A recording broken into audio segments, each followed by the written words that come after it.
Hey everyone, welcome back to another live stream here at the Australian Reptile Park. Now, it's a beautiful sunny day, beautiful day for us. We're having a great day here with all of our animals, and we're thinking of all you guys at home, but we're very busy looking after Elvis and all the rest. And today, Zachy boy, you would all know Zac, he's one of our amazing venom keeper. He's going to be feeding Elvis, and I don't know what it is about Zac, but Elvis just does not like Zac one bit. I don't know what it is. Maybe he's intimidated by his size. I'm not sure, but he really does not like Zac at all. I actually think it's because he knows if he grabs Zac, he'd get one very substantial meal out of it. So potentially that's why he gets really excited when he's got Zac standing in front of him. I don't know. Anyway, Zac's decided to really liven up the feed today with a massive big bone to feed him. So hopefully when he comes around on this last feed, we'll throw the bone in and we'll get to see a nice big crunch. And it kind of gives you shivers a little bit because it's amazing what they can do with the power of their jaws and how easily they can crush a bone even as thick as the one we're feeding him today. So what Elvis is going to do, well not what Elvis is going to do, what Zac's going to do now is swim Elvis around to this side and then we'll take him back around. Zac's got another first feed of food he'll feed him, a much smaller bit of food, so he'll give him that first, which is more typical of how we do a feeding show when we're open and people are visiting. And then after that, he'll feed him the really large piece. Now, Zac's been working in and around Elvis for a very long time. Does he still make you a bit nervous? Yeah. He does. So no matter how long or how many years you spend working this close with the crocodile, you have to remember that they are potentially quite dangerous animals. And that's why we try and be as safe as we can, but we also want you guys to see a good show as well. But even after doing this for years and years, like Zac and me and Jake and the boys have done, you still get quite nervous standing in front of such a really large reptile. Now, Elvis himself is about, I've got to make sure Zac's watching my back now because I'm watching the camera, but I think Zac's all over it. Elvis is 4.5 meters long and weighs around 450 kilograms. Now, it doesn't look like that, to be honest, when he's under the water because the water does kind of refract their image to a degree. And that is one very big croc. And when he's out of the water, which we'll see a little bit of today when we feed him, you'll get a bigger appreciation for how large he actually is, particularly his head and his teeth. Now, I say it all the time, but Elvis has the best set of chompers, the best set of teeth I've seen on any crocodile, particularly like in Australia, the ones I've seen at other zoos and even in the wild. He has spectacular teeth, really big. His largest tooth is 3 times bigger than our previous crocodile, Eric's largest tooth. So that kind of puts it in perspective. His big teeth are like that, the eye teeth, which are sticking out on the side there. Now what Zac's doing, you would have seen him tapping a little bit, stomping his feet. He's basically communicating with the crocodile via vibrations where he wants the croc to move to. And the crocodile is very responsive to that because the croc knows if he follows Zac into these positions, he's going to get a feed. So the feed is kind of his reward. Now, most days he's really responsive to us, but some days when he knows there's no food, you can be tapping away, he'll just ignore you because he knows that we don't have any food and he's basically saying to us, no, buggy is today, I'm just going to do my own thing. And it kind of shows they are really intelligent animals. People downplay how intelligent they are. They are quite smart and they've been on the planet for a very long time. Crocodiles virtually unchanged for over 240 million years. Now, between the spot the crocodile is now and where it's going to get for the feed is about 20 odd seconds. So I'm going to take the camera so I can get in nice and close and we're going to get up close with Zac. Here we go. So he's going to come around this final bend here. Zac's going to start to tap away a little bit and hopefully we're going to get a good feeding response. So you can see what Zac's doing now. He's actually putting his feet into the water and starting to tap, basically saying to the crocodile that he's actually in the water, which does actually get him pretty excited. So you can tap away with the stick, but if you want to get him moving quickly, start tapping that foot in the water. He starts to get very excited by those vibrations. All right, I'm just going to quiet down a little bit. We're going to let Zac focus. So a couple more taps. So I'm going to have a look.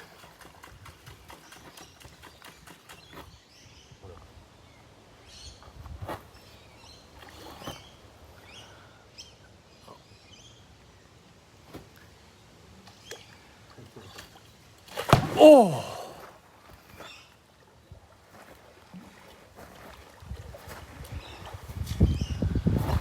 All right, any time now, Zac.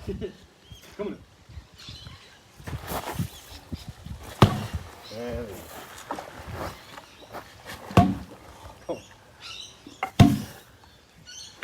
There we go. There we go. Good stuff, Zachy boy. Oh, Now, you heard my first reaction when he went out to the side. That's real as it gets. That's a really scary sound. You can hear that hollow crack of those jaws come together. That is the world's strongest bite force coming together. That is really intimidating. Now, saltwater crocs do have the strongest bite force of any animal on the planet. There's no doubt about it. And you just got to see that on show. So as Elvis moves around the Lamandra here, Zac's starting to tap again. And Zac's got to go grab, or actually I think Jakey might grab it for him. But we've got that final bit of food.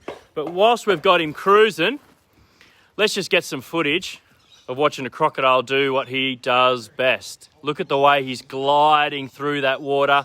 It's so effortless.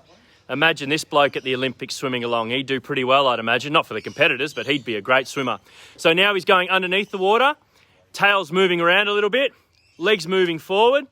But if you look, now forget about the vibration Zac was making before. No vibration, no ripples or disturbances on the top surface of the water. So the crocodile can swim underneath the water and not disturb the top of it at all. All right, we've got to move. Zachy boy's got the big bone. All right, look at that. Big chunky bit. Now I'm over your left-hand shoulder, Zac, just so you know. So you have a couple of little taparoos. Get the croc a bit excited. You think nothing's going to happen.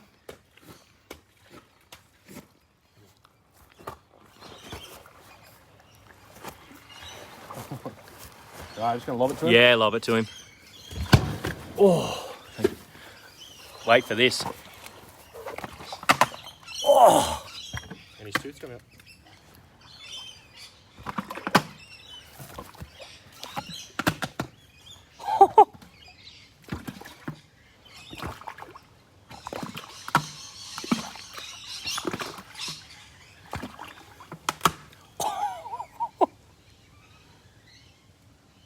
Well, that's one of the most intimidating things ever, isn't it? You going to keep going, big boy? He's going to sit there. Oh, I think that's him saying, can you take a step back, please? Wow. Look at those teeth. I'm almost speechless. All right, we might take a little step back and we'll see what he does here.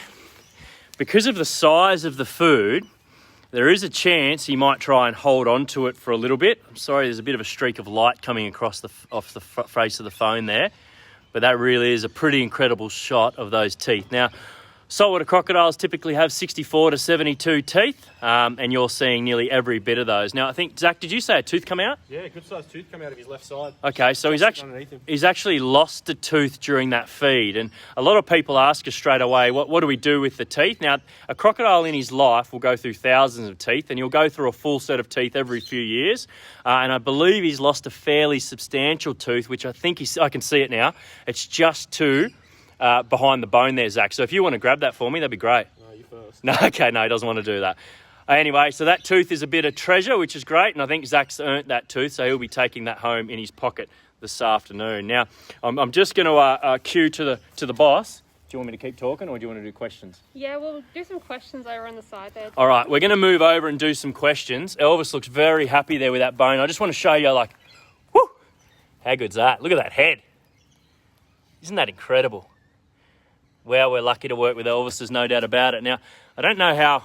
Do you reckon we can do questions on that side? Yeah. Yeah, is that all right? Cool. We're just going to move around a little bit there. Hold there a second, guys. I can see a lot of questions coming through, so if you just give us 20 seconds, we'll start rolling with the questions. And for now, we'll just keep a close eye of Elvis holding on to that bone. He's almost showing off to us, to be honest. He's like, yes, I've got it. I'm going to sit here, I'm going to play with it, and I'm going to enjoy this. All right, let's move across and do some questions. Whew, how was that, Zachy boy? Yeah, it was awesome. That was good? Yeah, Highlight of the day? Oh, for sure. Ah, good. All right, I'm going to pass the phone over. All right. How was that, Dan? Yeah, it was good. I'm super excited. That was really cool. Like, you've heard those first few crunches. That's a pretty thick bone, and he was able to crunch down through that, no worries. So he's probably going to throw it around a little bit. This could take him a little bit of time to eat, to be honest, but he'll crunch it around and then he'll throw it back. So yeah, my heart rate's up a little bit. I think Zac's is as well, but that's as good as it gets. Obviously, you know, we're still lucky. We're at work, working with all the animals that we love, and to be able to show you that kind of stuff is He's cool too. How long do you reckon he'll hold on to the bone for? Oh, he's Well, moving here we now. go. We might just, if he starts doing stuff, we might get the camera back in there. Here we go. Oh.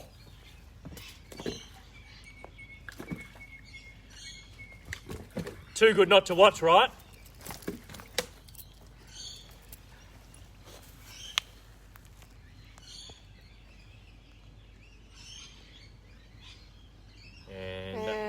And that might be it. That's kind of what he's going to do for a little bit, I'd say. Someone asked how long. Oh, it's a tough question because there's been times where he's fed on really large food items and basically over a period of an hour or two got it down. But that size bone probably won't take him that long. Throw me that, Jackie boy. There we go. So this is what we're talking about before. I know this is going all over the place. How good is it? So that is a Elvis crocodile tooth, which is really cool. It's not a massive tooth by any means, but that's not a bad tooth. Zach, I'm guessing you're keeping that one? There you go, all yours, mate. So his bigger teeth are substantially larger than that. Any other questions? Yeah, so Elvis is fully grown, isn't he? Yeah, so he won't stop growing, but his growth rate's slowed down dramatically. So he'll probably get a little bit heavier over time, as kind of we all do, to be fair. He'll probably put on a little bit more weight, but he already weighs 450 kilos. He's never going to weigh like 1,000 kilos or anything like that. But he'll continue to grow right up until he dies, basically. So, but not much bigger than he is now. And he hasn't grown that much in the last 10 years that he's been living at the reptile park or longer. How big would he have been when he was when he hatched? Really small. So when a crocodile hatches out of an egg, you're talking about an animal that weighs 50 to 60 grams. He weighs 450 kilograms. So that's a massive change. So really small when they hatch out of an egg, exactly that big. They're quite small, like this, snout to vent, plus tail like that. So they're not very big animals when they hatch out. And that's what, when they're young, they're very vulnerable at that size. Literally everything can eat them when they're small. And I spent a bit of time up in the Daintree in Queensland recently, and I was actually watching a female crocodile with all her babies around her, which is really cool. But it is a tough life getting from small croc to giant croc, that's for sure. How long will it take for that tooth to grow back? To be honest, the bottom tooth is probably already pushing out the next tooth that's coming through. So not that long. Come back in a couple of weeks, that tooth will be fully out. But I'd imagine the crown, the top part of that tooth is already exposed. I can't see right now, but that's what I'm guessing. How come they go through so many teeth? Well, they've got to replace their teeth because over time, obviously, their teeth will start to wear. They won't be as strong or as tough. And they need those teeth for a really good reason. So say they're grabbing onto a large animal like a feral pig or a water buffalo horse or something like that. Their teeth create perforations when they grab a hold, and they don't really want that animal to, well, they don't want to let go of that animal, obviously. So when they grab on, they drag them down to the bottom of the river and will drown them. And then they'll use the teeth and obviously the power in their jaws to thrash from side to side. So they need to replace those teeth to make sure they're enabled to do that. Yes, they can rely just on the pressure that they'll have on their bite force, but having those big teeth just enables them to grab food easier. Oh, here we go again.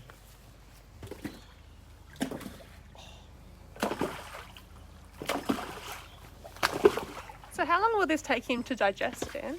To digest, well, typically this will probably take a little bit longer because it is such dense bone, but usually for a croc they'll go to the toilet about once a week, but it all depends on the size of the food and how regularly you're feeding them. But typically in another 2 weeks we should see what comes out the other end, I guess you'd say. I think we're about to get a big crack. Big crack? Yeah, maybe. Yeah, lots of good questions today. It's great. All right, last one then. What's your favourite thing about working with Elvis? Well, you know, like when I was little, you know, I liked blue tongues and stuff, right? And you're watching Steve Irwin on TV and he worked with crocodiles, and you just grow up thinking, oh, one day I'd like to work with crocs, obviously. So to be able to do that is probably the best part, like to actually reach that point in my career where I can work with saltwater crocodiles. But also too, they've been on the planet for a extremely long time. They're one of the most enigmatic reptile species on the planet. So yeah, just being able to work with them, spend my days with them, and yeah, I'm just pretty lucky, to be honest. We all are, Zach. You guys, we're all lucky to be able to share this planet with saltwater crocodiles. All right, well, that was a great feed. Thanks, Zach. Thanks for the chat, Dan. We'll wrap it up there. All right, guys, thank you so much for watching. We'll go back to a couple of things. There's plenty of other videos to watch throughout the week. I think the boys are milking some taipans tomorrow. Whew, how exciting is that? I'll be planting gardens. But anyway, they'll be milking taipans. So make sure you tune in for that. Lots of fun. Also too, if you head to our website, we've got a few little programs. Our Pay Discover Forward program is probably the best one. It's all charity related. Go head to our website, look into that, and obviously you're just doing a good thing just by donating forward your Discover voucher. So make sure you do that. Obviously, when we open one soon, hopefully, I can't wait to see you all guys back here. I can't wait to have a packed out Elvis feed, and no doubt he'll be happy to see you as well. Thanks for watching, guys. Hope you enjoyed the feed.